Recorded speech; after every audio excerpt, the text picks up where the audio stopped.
In the aftermath of summer fires, recovery is surprisingly swift.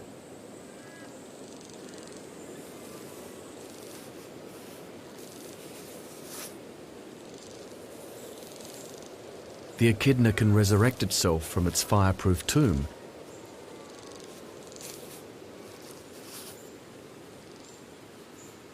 and get straight back to foraging for ants and termites that also survive underground. The wombat too can return to browsing, relying on subterranean roots until grass shoots appear. And just as the landscape recovers from the scorching, winter creeps in.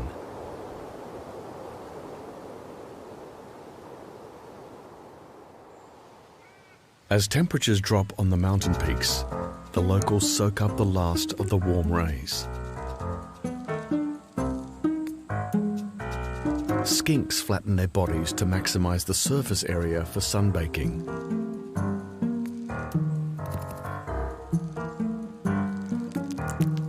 The red-bellied blacksnakes feast on what they can find around the streams. As the days shorten, they are most active in the mornings, shuttling between sunny and shady spots. They're able to move heat around different parts of their body as needed.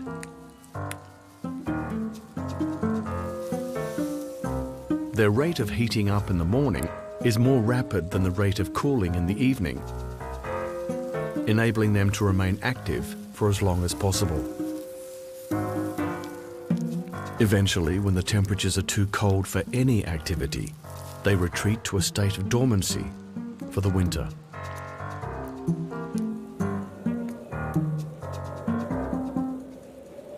By the time the first snowstorms arrive, all the snakes, corroboree frogs, and pygmy possums are dormant. And only the hardy dingo, wombat, and echidna can be seen out braving the elements. While these smaller mammals can seek shelter in hollows and dens when conditions are extreme, the horses are forced to endure even the most severe conditions in the open.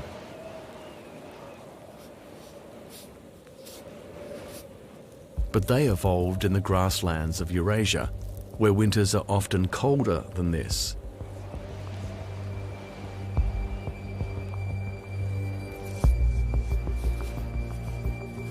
As the days shorten, their coats grow longer and thicker. Less daylight causes the horse's body to produce more of the hormone melatonin, which stimulates coat growth.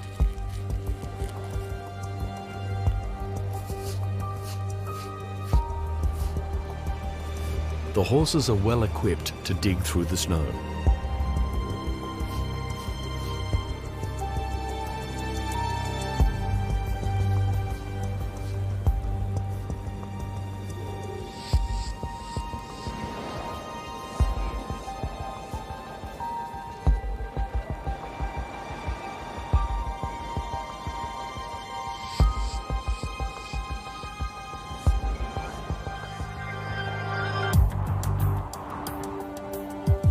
Most of Australia's eucalypt trees are adapted to survive heat and drought.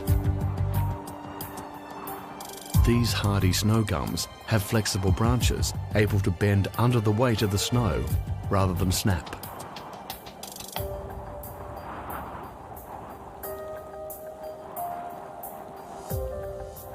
They can withstand temperatures as low as -5 degrees and reduce their optimum temperature for photosynthesis during the winter months.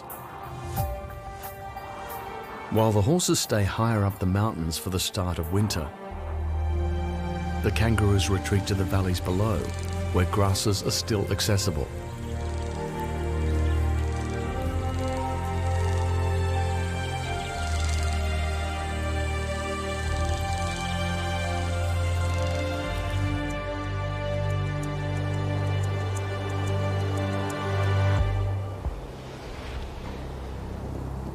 Eventually, hunger forces the horses to leave the high Alps and retreat below the snow line.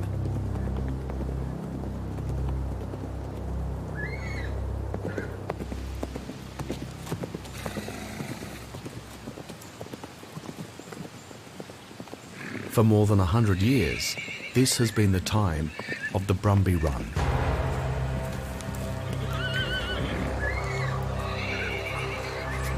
Farmers and stockmen take to their steeds, head to the mountains, and round up wild horses.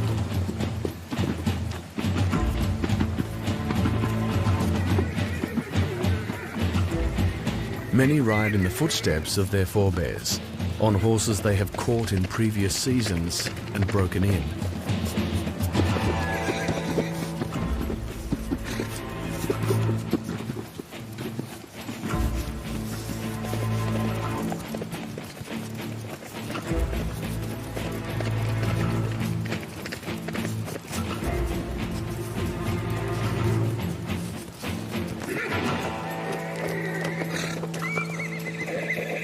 The sure-footedness of the horses and the horsemanship of the riders ensures access to even the steepest and most rugged slopes.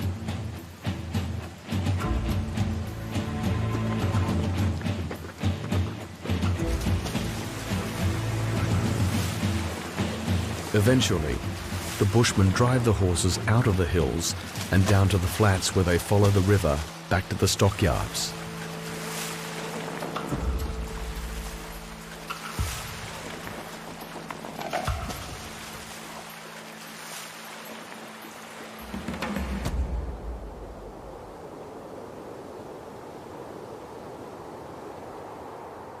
The vast majority of horses avoid the roundup, but local authorities committed to reducing the impact on the alpine environment also capture horses in winter.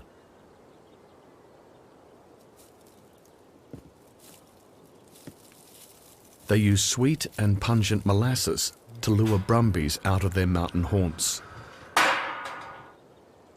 Because of damage caused to alpine Australia, most of these horses will be killed, their meat used as pet food.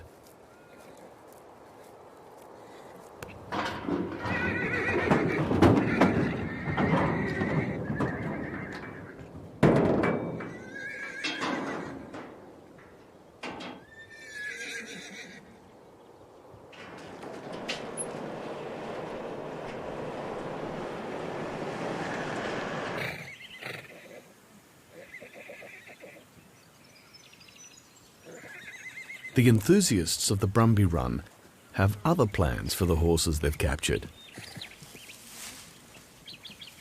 The herd's lead stallion is among them. Along with some other members of the herd, he has been brought to a local farm under the care of an experienced horsebreaker.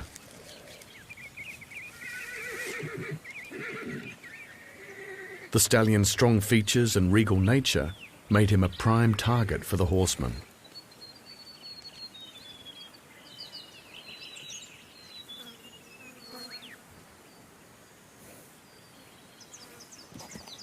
Horse and human take time to get to know each other.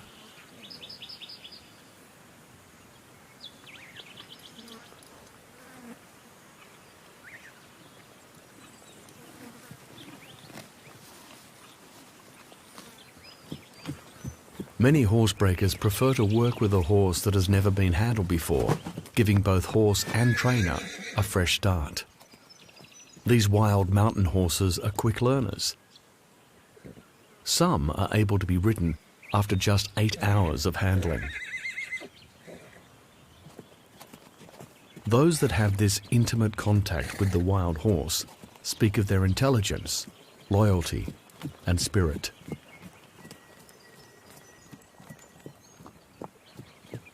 Some will be sold as riding school or pony club horses.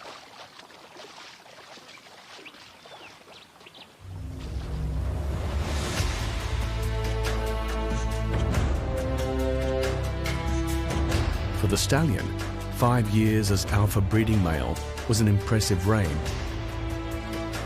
and his genes will live on in the mountains through his foals.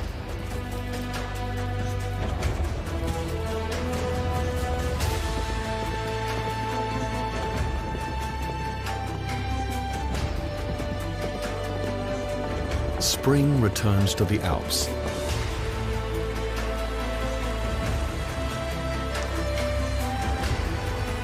The snow has thawed, revealing sweet new grasses.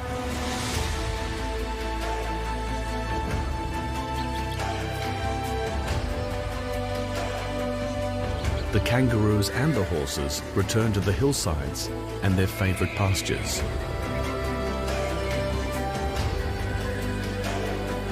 With the black stallion out of the picture, the band has a new alpha male. A young chestnut stallion from one of the bachelor bands is getting to know the mares.